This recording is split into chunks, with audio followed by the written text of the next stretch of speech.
You are standing at a crossroads, a place where the path ahead is obscured, and the weight of uncertainty presses upon your chest. The questions echo in your mind. What am I supposed to do? Where should I go? What is the purpose of my life? In the midst of this confusion, there is a truth that stands firm, unshaken by the tides of doubt. The Creator of the universe, the one who formed the mountains and the seas, who set the stars in their courses, has a plan for you. This plan is not a vague notion or a distant hope. It is a deliberate, intentional design crafted with care and purpose. But here's the challenge. This plan is not something you can grasp with your intellect alone. It is not something you can achieve through sheer willpower or human effort.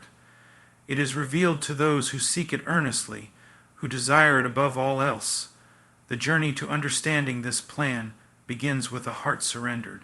Not a half-hearted surrender, not a conditional surrender, but a complete and utter yielding to the will of the one who knows you better than you know yourself. This surrender is not a one-time event. It is a daily, moment-by-moment decision to trust, to obey, to follow. But surrender is not weakness. It is strength. It is the strength to let go of your own desires, your own ambitions, and to embrace the path that has been set before you, even when it leads through valleys of shadow and despair. It is the strength to say, "Not my will, but yours be done," even when the road ahead is unclear and the future uncertain. As you walk this path, you will encounter obstacles. There will be times when the way seems blocked, when doors appear closed, when the voices of doubt and fear rise up within you. In those moments, remember this: the one who called you is faithful. He will not lead you into confusion. He will not abandon you in your time of need. He will make the way clear in His time and in His way. Trust in His timing. Trust in His methods. Trust in His goodness. He sees the end from the beginning. He knows what you need before you ask, and He will provide, not according to your expectations, but according to His perfect will. But be warned, this journey is not for the faint of heart. It is not for those who seek comfort, who desire ease, who wish to avoid hardship. It is for those who are willing to take up their cross daily, who are ready to lose their lives in order to find them. It is for those who are willing to follow, even when the path leads to suffering, even when the cost is great. For in the end, it is not about the destination. It is about the one you are following. It is about knowing Him, loving Him, serving Him. It is about becoming more like Him, reflecting His character, His love, His holiness. So, if you find yourself at that crossroads, uncertain of which way to go, remember this: the one who called you is faithful. He will show you the way, but you must be willing to follow, to trust, to obey. And as you do, you will discover that the path He has set before you is the path of life, the path of peace, the path of joy. Do not be afraid, do not be discouraged. The one who called you is with you. He will never leave you nor forsake you. He will guide you with His eye. He will lead you beside still waters. He will restore your soul. And in the end, you will look back and see that the path He led you on was the best path, the only path, the path that led to life and life abundant. You must fully surrender your own desires and control before you can discern the path meant for you. God's will is not shown to the self-reliant, but to the truly yielded. Understanding doesn't come before obedience. It comes through it. Trusting and obeying, even in uncertainty or hardship, leads to clarity and direction. God's will is not always comfortable or easy. Following it may cost you your comfort, reputation, or personal dreams, but it leads to eternal purpose and transformation. Even when the way is unclear, you are not abandoned. God's guidance is assured for those who continue to walk in faith and obedience. His timing and methods are always perfect. You want to know the will of God. You want direction. You want clarity. You want answers to the burning questions in your heart. Where am I supposed to go? What am I supposed to do? What is the next step in my life? But I tell you the truth. There is a reason the heavens seem silent to you. There is a reason you feel as if you're wandering in a fog. It's not because he is not speaking. It's not because he is unwilling to lead. The problem is not on his side. It never has been. The problem is on ours. The problem is that we want revelation without surrender. We want answers without submission. We want the map without yielding the steering wheel. And it doesn't work that way. God does not reveal his will to those who are still negotiating the terms. He does not speak clearly to the one who stands on the edge of obedience, weighing whether the cost is worth it. He does not grant direction to those who only plan to follow if the path is smooth, if the road is easy, if the way aligns with their personal desires. No, he is not a consultant. He is not a life coach. He is not some benevolent advisor offering helpful suggestions for you to consider. He is Lord. He is Master. He is King. And until you bow before him in absolute surrender, you will remain blind to his purpose for your life. There is a pattern in Scripture. Over and over again we see it. First comes surrender, true, deep, painful surrender. Then comes revelation. Look at Abraham. God told him to leave his country, his people, and his father's house, to go to a land that God would show him. But Abraham didn't get the full picture up front. He didn't get a 5-step plan. He didn't even know where he was going. He simply obeyed. He surrendered, he trusted, and as he walked, God revealed. As he moved in obedience step by step, the plan unfolded. We want it the other way around. We say, "Show me where this leads, and then I'll decide whether I want to go." But that is not faith. That is not surrender. That is not the posture of one who has truly bowed before the throne. Faith says, even if I don't understand, even if I don't see the end, even if I have to walk through fire, I will follow. That is the man or woman to whom God reveals his will. There are many who want to serve God, but only in the way they have imagined. They have a picture in their minds of how their lives are supposed to look. They have dreams, ambitions, and goals that they've never laid down. They say, "God, use me." But what they really mean is, use me in a way that fits my agenda. Use me in a way that doesn't disrupt my comfort. Use me as long as it looks impressive, as long as it gains the approval of others. But you cannot hold on to your own will and receive his. You cannot cling to your preferences and expect divine clarity. You must lay it all down. Surrender is not just about outward actions. It is a matter of the heart. You can be doing all the right things externally, attending services, serving in ministry, reading the scriptures, and still be holding back in your heart. You can be busy doing the Lord's work while still resisting his authority in your personal life. Surrender means that nothing is off limits, nothing is yours anymore. Your future, your relationships, your reputation, your money, your dreams, all of it is placed on the altar. The reason some never find God's will is because they've never truly let go. They've never come to that breaking point where they say, "Lord, whatever you want, wherever you lead, however you choose, I am yours." And until that moment comes, you will keep wandering in circles. You will keep crying out for direction and wonder why heaven is silent. But when the heart is fully surrendered, when the resistance is gone, when the pride is broken, then the voice comes, not always loudly, not always immediately, but unmistakably. Do not misunderstand this. Surrender does not earn you God's attention. It is not a transaction. It is not a currency by which you purchase revelation. It is simply the proper posture of the soul before its Creator. It is the acknowledgement that He is God and you are not. It is the recognition that you were bought with a price and you no longer belong to yourself. The surrendered life is not a special category for elite Christians. It is the baseline of genuine discipleship.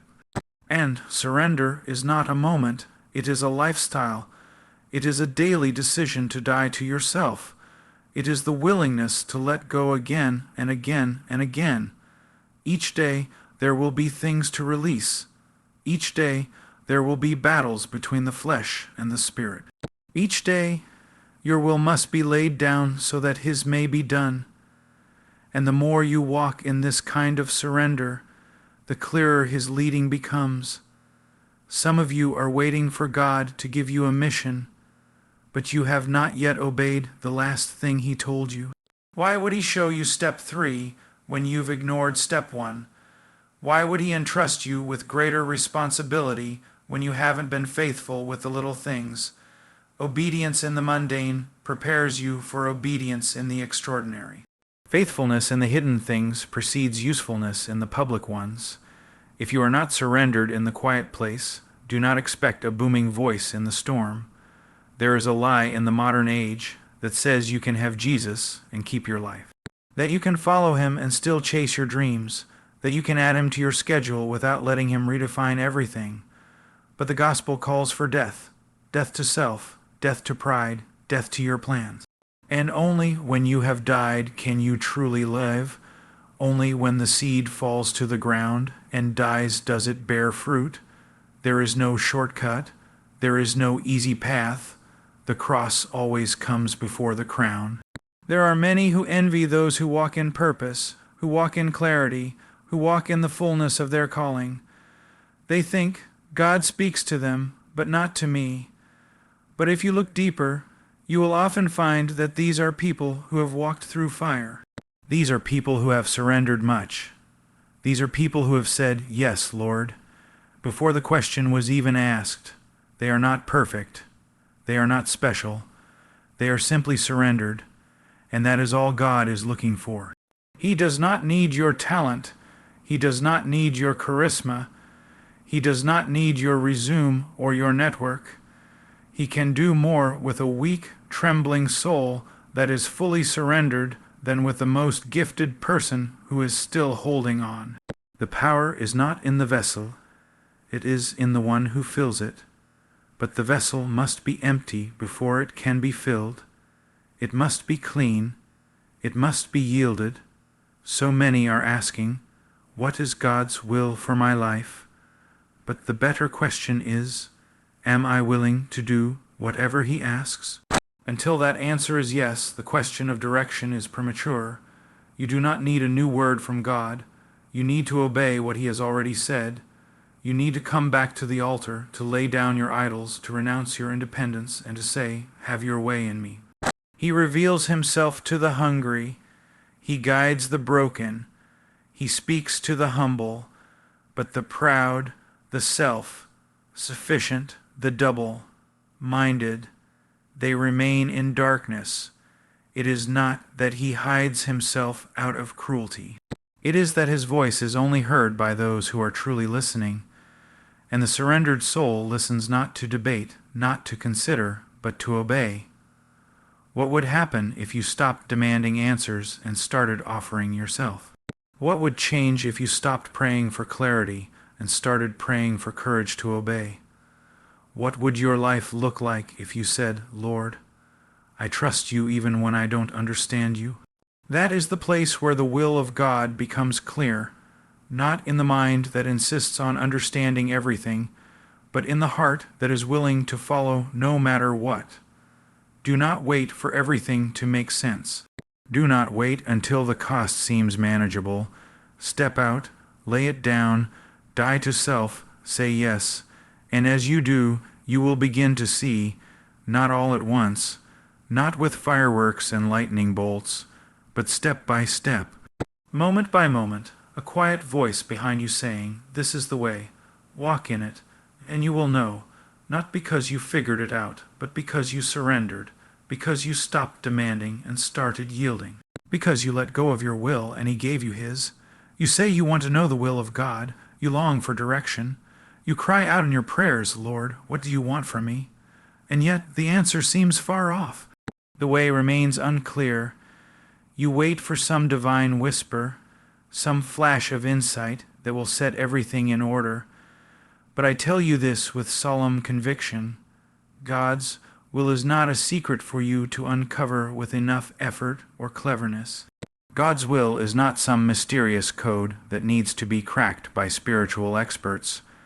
God's will is not revealed to the curious, it is revealed to the faithful. It is unfolded through obedience that is patient, consistent, and rooted in trust. Faithful obedience, not occasional obedience, not conditional obedience, but steady, unwavering obedience to what has already been commanded. This is the path on which His will becomes known. You do not need to know everything in order to take the first step. You do not need the entire plan to begin moving forward. In fact, the fullness of God's will is only ever revealed as you walk in what has already been shown. There are many today who say they are waiting on God, but in truth, they are delaying obedience. They use the language of discernment to cover their unwillingness to act. They claim to be seeking clarity, but in reality, they are resisting the plain truth that has already been given. The Scriptures are not silent. God has spoken, and until you begin to live out what He has clearly revealed, you have no right to demand more revelation. Why would a holy God continue to speak to a heart that ignores His voice? Look to the Scriptures and see the pattern. Obedience first, understanding later. When Noah was told to build an ark, there was no visible threat. The skies were clear, the earth was dry, there had never been a flood, but he obeyed. He gathered wood, he measured and cut. He endured the ridicule of his generation. And it was through that obedience that the will of God was unfolded, not just for his own family, but for all of human history. Consider Joshua. Before he ever saw the walls of Jericho crumble, he had to obey. He had to march in silence. He had to trust in what seemed absurd. The strategy made no sense from a military perspective, but God's ways are not our ways, and through obedience, the power of God was revealed.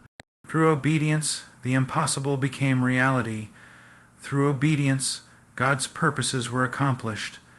There are those who want the walls to fall before they take a step. They want the seas to part before they leave Egypt. They want the fire to come before they build the altar, but God does not work that way. He leads His people step by step, command by command. He does not owe you an explanation. He gives you a call, and He waits to see if you will respond. We must understand this. Obedience is not a means to control God. It is not a way to manipulate Him into giving us what we want. Obedience is the natural response of a heart that has been transformed. It is not a strategy. It is a sign of surrender. It is the fruit of true faith. And faith is never passive. Faith moves. Faith obeys. Faith lays everything down at His feet and says, even if I don't see, even if I don't understand, I will follow. You say you want to know God's will for your life. Are you obeying what you already know? Are you walking in holiness? Are you loving your neighbor? Are you forgiving your enemies? Are you serving the least of these? Are you being faithful in prayer, in purity, in humility? So many want to know the great and mighty plans of God, but they overlook the daily commands He has already spoken. The grand will of God is never separated from the simple commands of God. The road to your calling is paved with the bricks of everyday obedience. God does not bypass the small things. He watches how you respond to them. He watches how you live when no one is looking. He watches how you treat people who cannot reward you. He watches whether your yes means yes and your no means no. He watches how you handle what belongs to another man, and based on these things that seem small to us, He begins to unfold His greater plans. The will of God is not a path you discover through emotion. It is not found through feelings or spiritual highs. It is found as you walk in what is true. The foundation of obedience is not feeling like obeying. It is believing that God is who He says He is, that his word is sure, and that his commands are good. You obey not because you always want to, but because he is worthy. You obey not because the road is easy, but because he is trustworthy. So many look for a sign in the sky, but they neglect the word in their hands. They cry out for revelation, but they close the book that reveals God's heart. The will of God is written. It is living and active. If you will not obey the Scriptures, then no vision, no dream, no prophetic word will change your course. All revelation is tested against the Word, and the Word is the lamp unto our feet. The unfolding of God's will often comes through trial. It comes through pain. It comes through loss. And in those moments, obedience is tested. Will you still follow when it costs you everything? Will you still say yes when the way is hard? That is where the will of God is forged in your soul, not in the comfort of ease, but in the furnace of affliction. Obedience in suffering is not wasted. It is the soil in which purpose takes root. When Joseph was betrayed, when he was thrown into a pit, when he was sold into slavery, when he was falsely accused and imprisoned, he continued to obey. He continued to honor God, and only after years of faithful obedience did the full picture come into view. But it had been unfolding all along, not in a sudden burst of clarity, but in the steady rhythm of trust. This is how God works. He molds your character before he reveals your calling. He prepares your heart before he positions your feet. And obedience is the refining fire that purifies your motives, that teaches you to wait, that breaks your pride. Without obedience, even the clearest revelation would be squandered.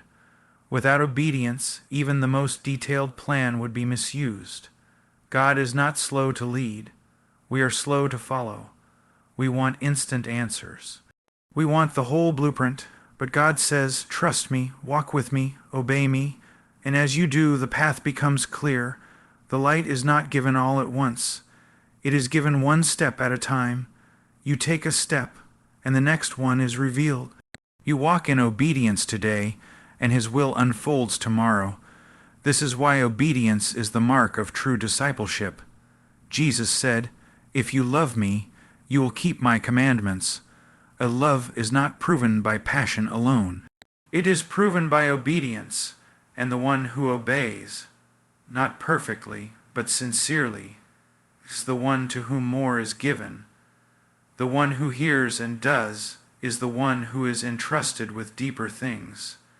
But the one who hears and does not obey, even what he has will be taken from him. There are no shortcuts to knowing the will of God. There is only the long, narrow road of obedience, and that road is walked in secret. It is walked when no one applauds. It is walked when the heavens are silent. It is walked when your strength is failing, but in that place you learn to know his voice. In that place you learn to trust his heart, and in that place you begin to see the beauty of his will unfolding. Piece by piece, layer by layer, as your life becomes a living testimony of his faithfulness. You cannot fake obedience. You cannot substitute it with good intentions. The one who obeys is the one who fears the Lord, who takes his word seriously, who humbles himself under God's hand. That man or woman will be led. That man or woman will not walk in darkness, because the Lord delights in guiding those who obey him. He is near to the humble. He teaches the meek. He confides in those who fear him. If you want to know his will, then walk in the light you already have. Do not wait for the full picture. Start with the last command he gave you. Was it to forgive someone? Was it to confess a hidden sin? Was it to serve in a place you've despised? Was it to give something up? Go back to that moment. Go back to the place of disobedience and repent. Begin there, obey there, and you will find that the silence breaks. The way begins to open. The hand of God moves again, not because you forced his hand, but because you yielded yours. Faithful obedience is not glamorous. It will not always get you noticed. It will not always result in visible success, but in the economy of heaven it is priceless, it is rewarded, it is honored. And it is through that obedience that the will of God is revealed, not in the ways we expect, but in ways far greater than we could ever imagine. We have been sold a lie that tells us the will of God is always comfortable, always prosperous, always lined with ease and success. We are told that if we are in the center of His will, then things will go smoothly, doors will fly open, and everyone will applaud. But that is not the testimony of Scripture. That is not the reality of the faithful. That is not the experience of the men and women who walked closest with God. No, the path of His will is stained with blood, sweat, and tears. The will of God is a narrow road, a rugged road, and many turn away because they were never told the truth. It will cost you everything. We want the glory without the cross. We want the crown without the thorns.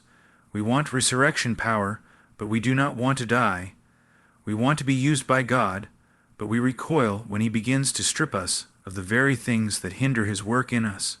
And so we stand at the threshold of obedience, unwilling to pay the price, and we wonder why His will remains a mystery to us.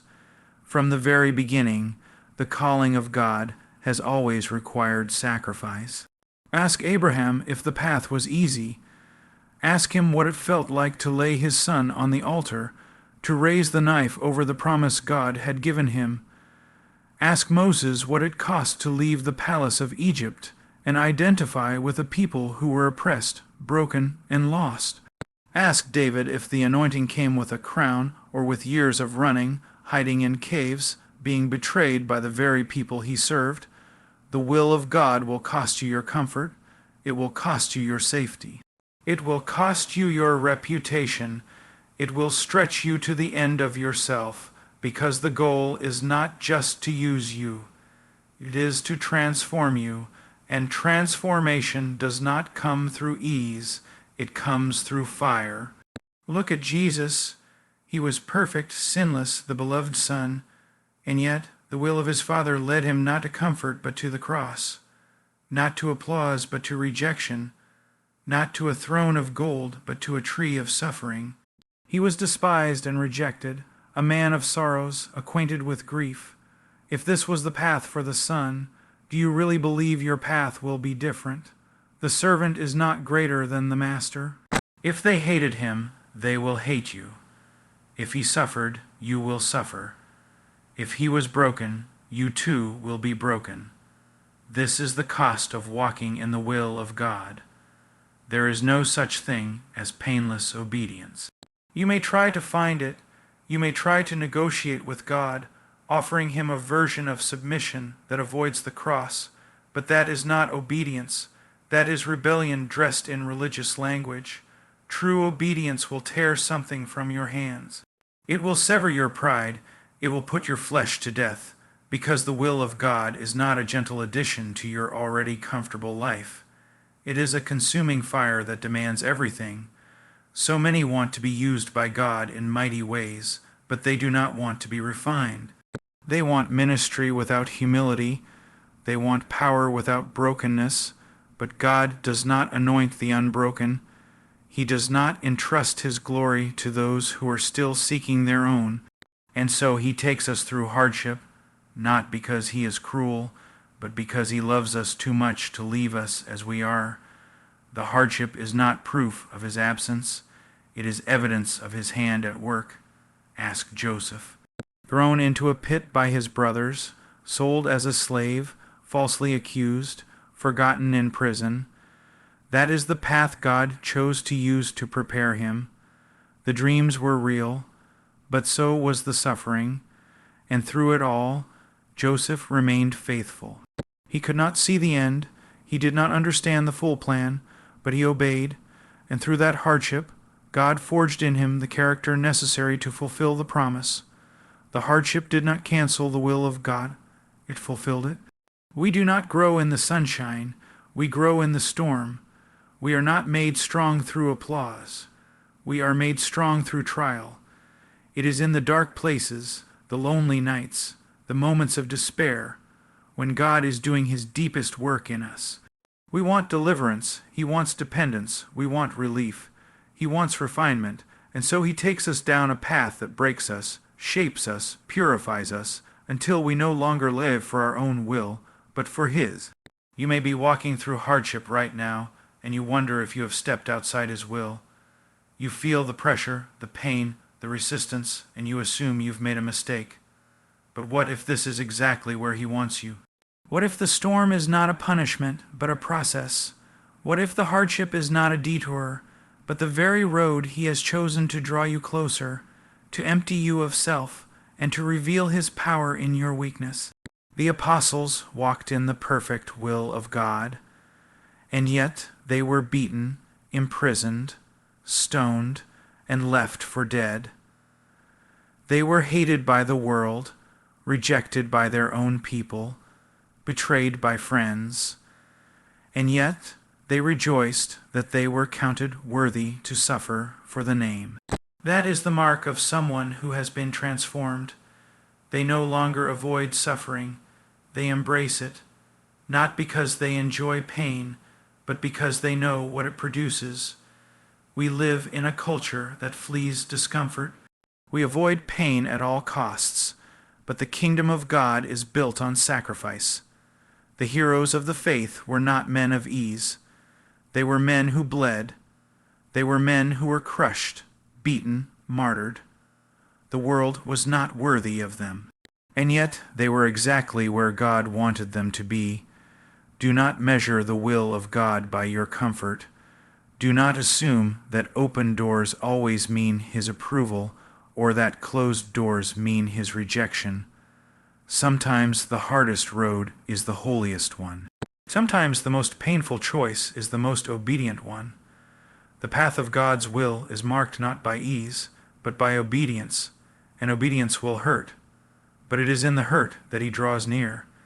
It is in the pain that his presence becomes real. It is in the loss that his love becomes tangible. He does not promise you an easy road, but he promises to be with you on it. He does not promise that you won't suffer, but he promises that your suffering will not be wasted. Every tear, every trial, every moment of weakness, he sees it all, and he uses it all. Nothing in the will of God is accidental. Nothing is random. The hardship has purpose. The sacrifice has meaning. And the deeper the sacrifice, the greater the glory that will follow. But you must decide, do you want the will of God, or do you want a convenient life? Do you want the call, or do you want comfort? You cannot have both. There will come a point when the path splits, and you must choose. And if you choose his will, you must also choose the cross. You will lose things, you will lose people, you will be misunderstood, you will be mocked. And yet there is joy on this road. There is peace that cannot be explained. There is a nearness to God that cannot be found in any other way. Those who suffer with him also reign with him. Those who die with him also rise with him. And in the end, every sacrifice will seem small compared to the glory revealed. This is not a message for the crowd. It is not for those who want entertainment. It is not for those who want to be admired.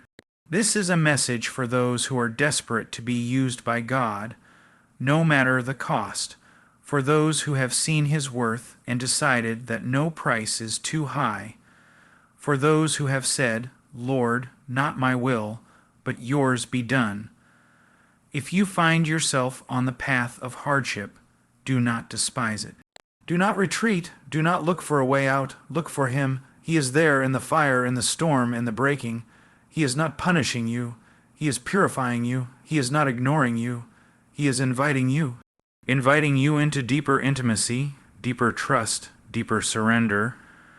And as you walk this path, as you bleed, as you weep, as you sacrifice, you will begin to know him, not just as the God who calls, but as the God who walks with you, who holds you up, who never lets go.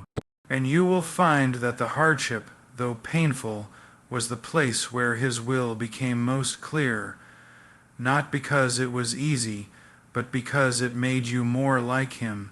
You wait, you seek, you cry out in the quiet of the night. You've done what you know to do, you've prayed, you've fasted, you've asked and knocked and waited, and yet the answer does not come. The direction you long for remains hidden, the door you hoped would open remains closed, and your heart, worn and tired, begins to whisper the question you dare not say out loud. Has God forgotten me? But I tell you this, God has not forgotten. God does not overlook his children. He is not like man, who promises and fails to deliver. He is not like the world, which changes with the wind. He is faithful, unshakably, undeniably faithful. He leads, he guides, he reveals, but he does it in his time, not yours. And therein lies the tension. We live in a world of instant gratification, where everything is available in a moment, but God works by a different clock. His timing is not slow, it is perfect, it is not delayed, it is deliberate, and if you do not learn to wait, you will miss the beauty of what he is doing. There is something God accomplishes in the waiting that cannot be done in the arriving. We think the goal is to get there, to see the vision fulfilled, to walk in the calling, but God is just as interested, no, more interested, in who you are becoming while you wait.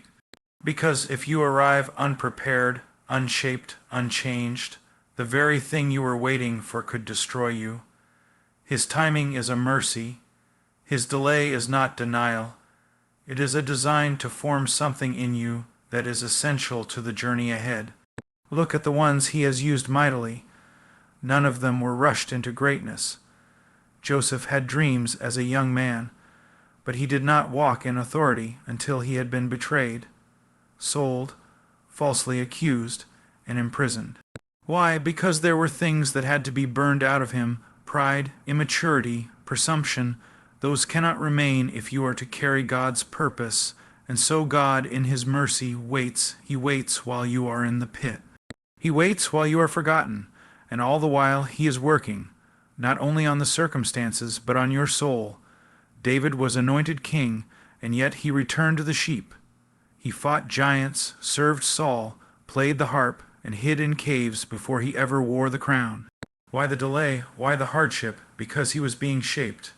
God was testing him, training him, teaching him what it means to depend not on the throne, not on the people, not on the outcome, but on God alone.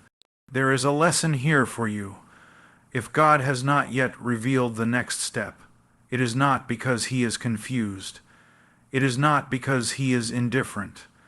It is because there is something in the waiting that must be completed. And you must learn to trust his silence. His silence is not absence. His silence is not neglect. It is preparation. It is protection. It is part of the process. God is never late. He is never early. He is always right on time. But his time is not your time, and your impatience does not move him. Your anxiety does not change his schedule. What moves him is faith. What pleases him is trust.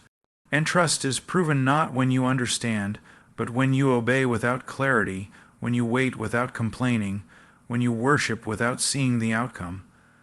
The problem is not that God does not speak.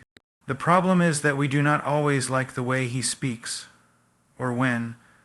We want dreams, visions, open doors. He gives us stillness, conviction, and quiet persistence. We want fireworks. He gives us a whisper. And in that whisper, he tests us. Will we believe him when we don't feel him? Will we follow him when the path is hidden? Will we stay close when nothing makes sense? He is not obligated to explain himself. He is not required to make you understand. He is God. And if you truly believe that, then you will trust that his ways are higher, his thoughts are better, and his timing is best. The very things you think are delays are often divine appointments in disguise. The very seasons you try to escape are often the very seasons he uses to reveal himself most deeply. Sometimes he leads by saying, "Go." Sometimes he leads by saying, "Stay." Sometimes he leads by saying nothing at all. And in that silence he watches. He watches what you do with what he already said. Did you obey the last word? Are you walking in the light He already gave you, or are you waiting for new instructions while ignoring the old ones? We are quick to forget that walking with God is not a sprint. It is a lifelong journey, a journey filled with seasons of movement and seasons of stillness. Abraham waited decades. Moses waited in the desert for 40 years. Paul spent years in obscurity before stepping into public ministry. Jesus himself waited 30 years before beginning his earthly ministry. Are you greater than them?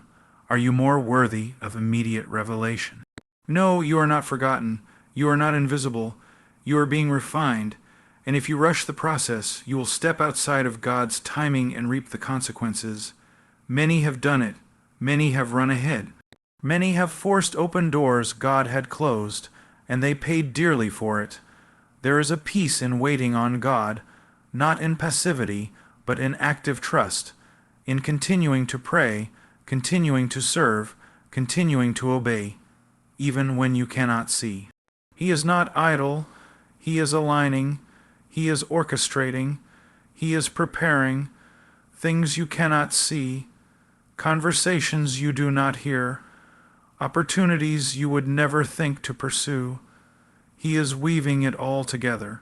And one day, at the right time, He will make it plain, not 1 second too early, not 1 second too late, but you must be faithful with today, faithful with the little, faithful in the unseen. This is how He leads.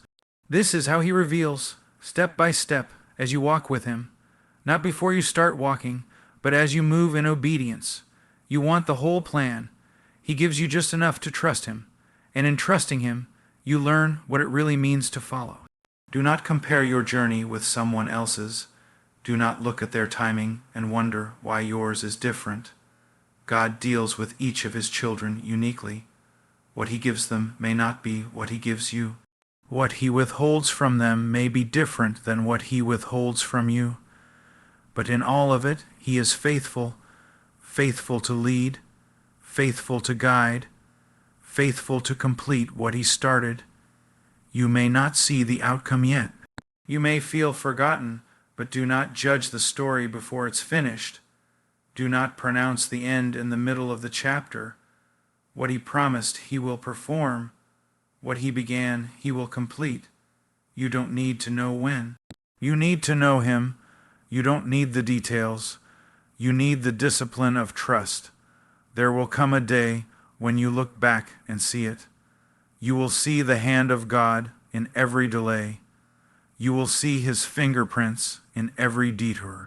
You will realize that the silence was not a curse, but a gift, that the waiting was not a punishment, but a tool of love, and you will thank Him for not answering you when you demanded it, because what He gave you instead was far better than anything you could have planned. So don't stop praying, don't stop believing, don't stop seeking, but do it from a place of rest, not striving. He is not distant.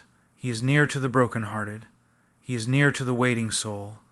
He is near to those who walk by faith and not by sight. One day it will make sense. One day the light will break through. One day the door will open. One day the answer will come. But until then, trust Him. Trust Him not just to give you direction, but to lead you in the waiting. Because He is not only faithful to speak, He is faithful to lead, and He is leading, even now, even here, even in the silence.